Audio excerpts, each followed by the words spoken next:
Governor Punjab की जानिब से बहाली के बाद उस्मान बुज़दार की काबीना इजलास में मौजूदा सूरत हाल पर तबादला ख्याल किया जा रहा है और उस्मान बुज़दार की सदारत में ये काबीना का इजलास और वज़रा भी मौजूद हैं। उस्मान बुज़दार की काबीना के अराकीन भी इजलास में मौजूद हैं। उस्मान बुज़दार की जानिब से सदारत की जा रही है इस इजलास की और मौजूदा सूरत हाल पर तबादला ख्याल किया जा रहा है और अहम अमूर डिस्कस किए जा रहे हैं। गवर्नर पंजाब की जानिब से उस्मान बुज़दार को बहाल किया गया और उस्मान बुज़दार की काबीना का इजलास जारी है। काबीना इजलास में मौजूदा सूरत हाल पर तबादला ख्याल किया जा रहा है। मनाज़िर आपके सामने हैं। उस्मान बुज़दार की सदारत में काबीना का इजलास जारी है और अहम अमूर डिस्कस किए जा रहे हैं और काबीना इजलास में जो मौजूदा सूरत हाल है उस पर भी तबादला ख्याल किया जा रहा है। उस्मान बुज़दार की काबीना के अराकीन भी इजलास में मौजूद हैं। गवर्नर की जानिब से उस्मान बुज़दार को बहाल कर दिया गया। उस्मान बुज़दार की काबीना को भी बहाल किया गया है और इजलास बुलाया गया है काबीना का। इसी पर बात करेंगे। नुमाइंदा दुनिया न्यूज़ लियाकत अंसारी हमारे साथ मौजूद हैं। जी लियाकत अंसारी, बताइएगा क्या तफसीलात हैं आपके पास?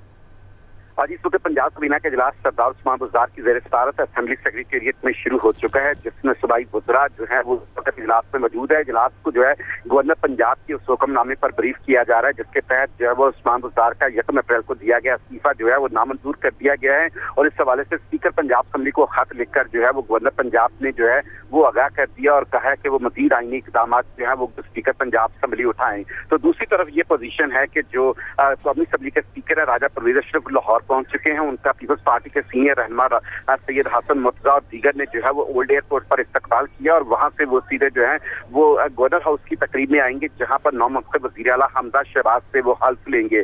तो एक तरफ हलफ की तैयारियां जो है अपने हतमी जो है वो मरहले में दाखिल हो गई हैं। स्पीकर कौमी असेंबली राजा परवेज़ अशरफ लाहौर पहुंच चुके हैं हल्फ लेने के लिए। लाहौर हाई कोर्ट ने कल अपने एक अदालती हुक्म के जरिए उनको नामजद किया था कि वो लाहौर आकर जो है वो नौमंतखब वज़ीर आला से हल्फ लें। तो दूसरा जो स्पीकर का जो गवर्नर पंजाब का हुक्मनामा था उसके नतीजे में जो तहरीक इंसाफ ने दावा किया कि उनकी कैबिनेट और उस्मान बुज़दार बहाल हो चुके हैं, उसका इजलास इस वक्त असेंबली सेक्रेटेरिएट में जारी है, जिसमें पैदाशुदा सियासी, कानूनी और आईनी बहरान पर जो है वो एक ब्रीफिंग दी जा रही है। इसके मौका पर जब वो गवर्नर जो उस्मान बुज़दार जब यहाँ पर इजलास की सदारत के लिए आए तो हमने देखा कि मीडिया ने जब उनसे गुफ्तगू की कोशिश की तो वो काफी मोहतात थे। उनका कहना था कि ये कानूनी और आईनी मामलात हैं, इस पर वो अभी कुछ नहीं कह सकते। कैबिनेट में वो डिस्कस करेंगे तमाम सूरत हाल और उसके तनासुब में जो है वो आइंदा लाहे अमल जो है उससे मीडिया को ब्रीफ किया जाएगा। तो यूं कैबिनेट के आज के इन डिसीजंस का इंतजार किया जा रहा है। दूसरी जानब जो है हलफ बर्दारी की तकरीब अपने मुकर्रर वक्त पर जो है वो गवर्नर हाउस में होती नजर आ रही है, क्योंकि बड़ी तादाद में हाउस में